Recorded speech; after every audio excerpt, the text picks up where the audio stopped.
Assalamualaikum students, you are watching IES YouTube channel. My name is Mohammad Umar and I am your computer science instructor. So students, आज हम पढ़ेंगे number system और number system में हम 1.2 को cover करेंगे और 1.2 is text sound and images. So अपनी प्रेजेंटेशन शुरू करने से पहले मैं आपको आपका सिलेबस दिखा देता हूँ ताकि आपको एक ओवरव्यू हो जाए कि आपके सिलेबस में 1.2 में क्या क्या है, ताकि आप जो है आउट ऑफ द सिलेबस कुछ ना पढ़ लें. So let us look at our syllabus.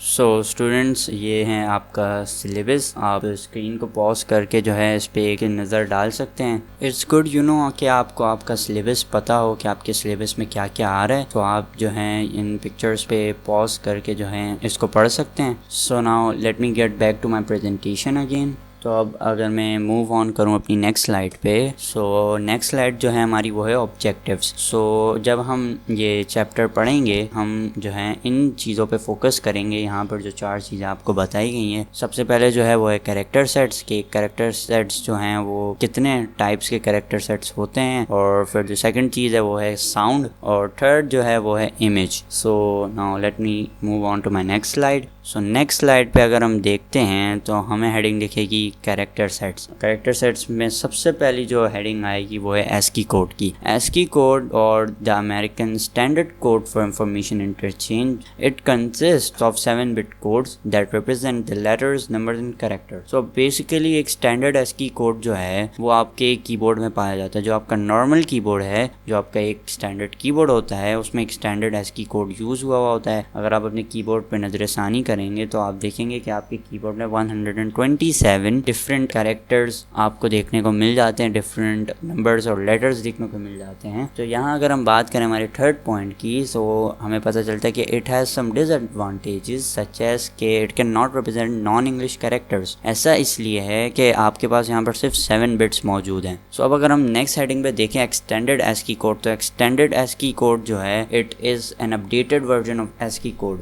सो यहाँ पर आपके पास 8-bit कोड्स होते हैं which allows you to have 128 more bits. इसका मतलब है अब 128 जो हैं और कैरेक्टर्स या नंबर्स और लेटर्स आप इंक्लूड कर सकते हैं. So it is very beneficial. But जो है आजकल के दौर में एक और कैरेक्टर सेट यूज़ होता है which is Unicode. Unicode consist of 16-bit and 32-bit codes. अब इतने ज़्यादा बिट्स होने का फ़ायदा ये है कि it can represent all the languages of the world. So आपकी दुनिया में जितनी भी लैंग्वेजेस हैं, चाइनीज़, जापानीज़, जो भी है, सब के कैरेक्टर्स जो हैं आपको यूनिकोड में मिल सकते हैं. और यही नहीं, यहाँ पर आपको जो है कुछ रिजर्व्स पार्ट भी मिलते हैं प्राइवेट यूज़ के लिए. इस तरह ये है कि यूज़र का एक्सपीरियंस और अच्छा हो जाता है क्योंकि अब उसके पास कुछ प्राइवेट स्पेसेस हैं अपने कुछ नए कैरेक्टर्स और सिम्बल्स को सेव करने के लिए. सो अब अगर हम अगली टॉपिक की बात करें तो it is representation of sound. So what is sound? Sound waves are vibration in the air. Sound जो है वो वेव्स की सूरत में और वाइब्रेशन की सूरत में हवा में आप कह लें ट्रैवल करती. सो अगर ये वेव है तो इसका मतलब इसके पास एम्पलीट्यूड होगा, फ्रीक्वेंसी होगी और वेवलेंथ होगी. सवाल आपका होगा कि साउंड वेव्स को डिजिटल फॉर्म में क्यों कन्वर्ट किया जाता है? इट इज़ बिकॉज के जो साउंड वेव्स होती है वो एनालॉग डेटा होता है और एनालॉग डेटा के साथ कंप्यूटर कभी भी काम नहीं कर सकता. So it needs to convert this data from analogue to digital, और ये करता है हमारे कंप्यूटर में मौजूद analogue to digital converter. So अब जब साउंड वेव्स हम एनालॉग में कन्वर्ट करते हैं तो उस वक्त होता क्या है? उस वक्त दरअसल आपकी जो साउंड वेव्स है उसका सैंपल लिया जाता है, उसकी सैम्पलिंग होती है. और ये सैम्पलिंग होता क्या है? ये सैम्पलिंग जो है it is the measurement of the amplitude of a sound wave. जब आप सैम्पलिंग करते हो तो बेसिकली आपका जो एम्पलीट्यूड होता है साउंड का वो सेव हो जाता है बाइनरी नंबर्स में, और फिर जो है आपका कंप्यूटर इस बाइनरी डेटा की मदद से साउंड प्रोड्यूस कर पाता है. अगर हम अगली स्लाइड देखें सो हम सैम्पलिंग रेजोल्यूशन का वर्ड यहाँ पर देखते हैं. तो सैम्पलिंग रेजोल्यूशन को समझने के लिए आपको ये ग्राफ देखना होगा और इस ग्राफ को देखते हुए चीज़ें समझनी होंगी. सो अब अगर आप यहाँ देखें कि एट टाइम इंटरवल 1 जो आपका एम्पलीट्यूड है इट इज़ 10, और at time interval 2 the amplitude is 4, और further more the maximum amplitude is 10 which means that 4 binary bits could be used to represent each amplitude value. So maximum आपके पास जो amplitude है वो है 10. तो अब यहाँ पर आप 4 बाइनरी बिट्स के साथ ईजिली इस डेटा को स्टोर कर सकते हैं.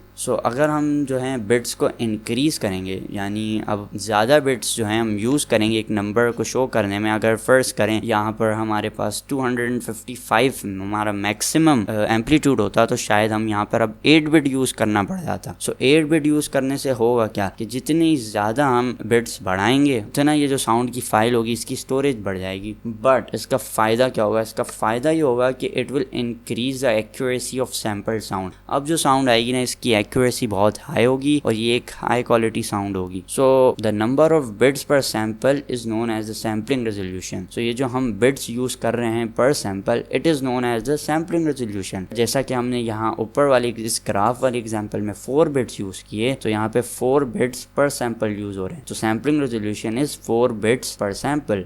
Sampling resolution is sometimes referred as bit depth in your papers। तो कभी कंफ्यूज नहीं होना आपने, bit depth और sampling resolution are the same thing। So अब अगर हम अगली स्लाइड की बात करें तो हम यहाँ पे एक नई हेडिंग देखते हैं which is sampling rate। Sampling rate is the number of sound samples taken per second। So what does this mean? एक साउंड जो है it is a wave और wave की एक फ्रीक्वेंसी होती है, frequency is measured in hertz. तो ये जो सैम्पलिंग रेट है ये दरअसल फ्रीक्वेंसी है उस साउंड की। सो 1 हर्ट्ज मीन 1 सैम्पल पर सेकेंड। सो ये एक्चुअली में सैम्पल करने की फ्रीक्वेंसी है। अगर मैं 1 सेकेंड में 1 सैम्पल ले रहा हूँ तो इट विल बी 1 हर्ट्ज। तो अब मैंने बोला 2 हर्ट्ज तो इसका मतलब 2 सैम्पल पर सेकेंड। अगर हम यहाँ पे 10 हर्ट्ज की बात करें तो 10 हर्ट्ज का मतलब होगा 10 सैम्पल्स पर second. So let us look at this table which tell us the benefits and drawbacks of using a larger sampling resolution or a sampling rate। so जितना हम large sampling resolution रखेंगे या sampling rate रखेंगे, सबसे पहला जो drawback आएगा वो है larger file size। और उसके बाद larger file size होने की वजह से वो चीज़ जो है ज़्यादा टाइम लेगी डाउनलोड होने में, एक जगह से दूसरी जगह जो है ट्रांसमिट होने में, और उस चीज़ को फिर लोड होने में भी ज़्यादा प्रोसेसिंग पावर लगेगी। और उसके बेनिफिट्स जो हैं आपको मैं अभी पीछे भी बता चुका कि साउंड क्वालिटी काफ़ी बेहतर हो जाएगी।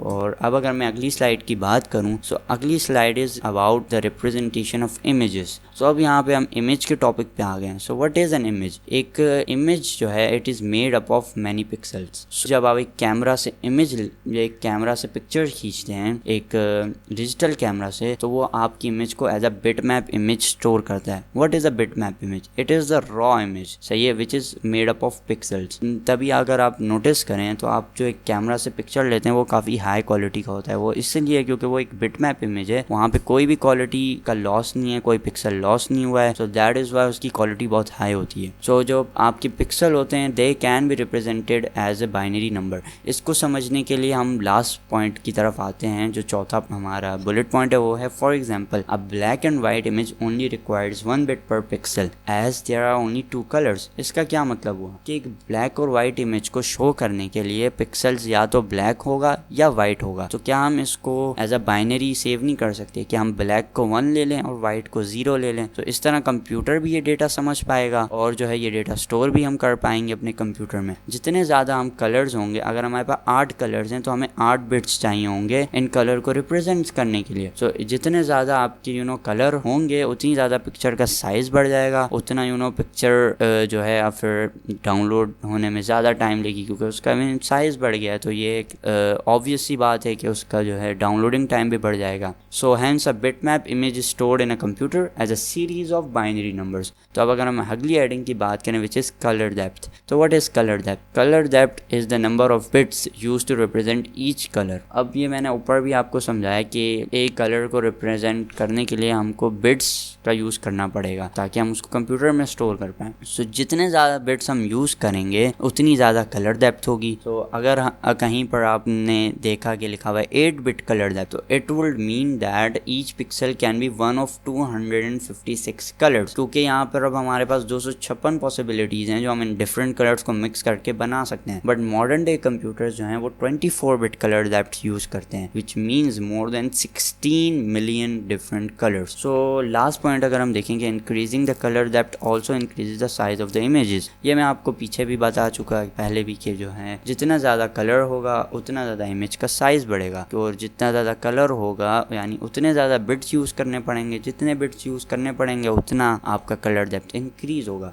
सो अब अगर हम नेक्स्ट स्लाइड की बात करें तो नेक्स्ट स्लाइड में हम देखते हैं इमेज रेजोल्यूशन। एक इमेज रेजोल्यूशन जो है, it is the number of pixels that make up an image. For example, a 1280 by 720 resolution image or a 720p picture will have 9,21,600 pixels. So the resolution of an image can be varied on many cameras before taking a photograph. आजकल के जो आपके mobile के cameras हैं या digital cameras हैं, उनके अंदर आपके पास ऑप्शंस होती है कि आप अगर 4K पे इमेज क्लिक करना चाहें तो आपको 4K पे कर सकते हैं, आप 1080p पे करना चाहें 1080p पे कर सकते हैं. सो ये जो है ये आप सेटिंग्स में जाके ऑल्टर कर सकते हैं. और a photograph with a lower resolution will have less details and a higher resolution photograph will have more details. ये तो एक बहुत ऑब्वियस सी बात है कि एक हाई रेजोल्यूशन की इमेज जो है वो बहुत ही ज़्यादा डिटेल्ड होगी. जैसा कि आप इस एग्जांपल में भी देख सकते हैं, यहाँ पर आपको 5 टायर्स दिखेंगे. A till E, A has the highest resolution, तो इसलिए आपको वहाँ पे क्वालिटी का फ़र्क दिख रहा है कि A के अंदर आप टायर्स के जो है पैटर्न तक देख सकते हैं, टायर्स के जो रिम हैं उनसे लाइट रिफ्लेक्ट होती हुई आपको नज़र आ रही है. बट E जो है वो टोटली मेस्ड अप हो चुकी है, क्योंकि ये पिक्चर जो है पिक्सेलेटेड हो गई है, क्योंकि अब यहाँ पे बहुत कम पिक्सल्स रह गए हैं टू रिप्रेजेंट दिस इमेज, इसलिए अब ये थोड़ी सी फजी सी इमेज दिख रही है. सो एक हाई रेजोल्यूशन की जो इमेज होगी, it will obviously increase the file size. जितने ज़्यादा पिक्सल्स होंगे उतने ज़्यादा बिट्स, जितने ज़्यादा बिट्स उतनी ज़्यादा जो है आपकी फाइल का साइज इंक्रीज होगा. सो अब अगर हम अगले पॉइंट्स देखें तो हम देखते हैं कि a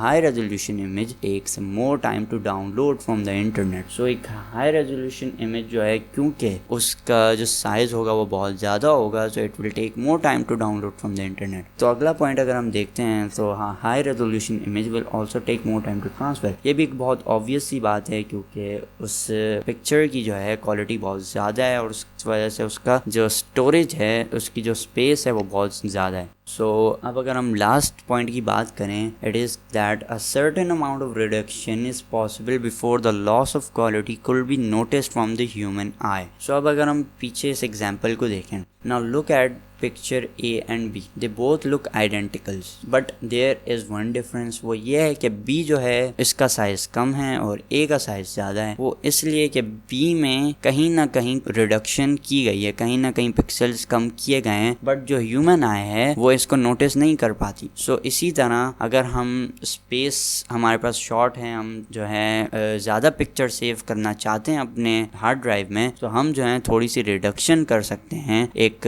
जो हमारी बिट मैप इमेज होगी उसमें, ताकि जो है उसका साइज कम हो जाए. बट अगर हम उसको ज़्यादा कम कर देंगे तो we will get a result like D और E, जो कि बिल्कुल भी अपीलिंग सा नहीं लग रहा, बिल्कुल भी अच्छा नहीं लग रहा.